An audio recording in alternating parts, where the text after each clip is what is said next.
So line him up. A little bit harder to do with the spinnerbait arm there, so just take your time with it. Nice and central. Work it up the hook. These have a little kind of midway guidance groove on them, which makes them a little bit easier again. And then we can slowly work that up onto the back. Little keeper of that spinnerbait.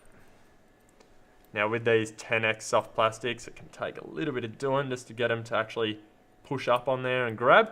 But once it's on there nice and straight like so, we're laughing.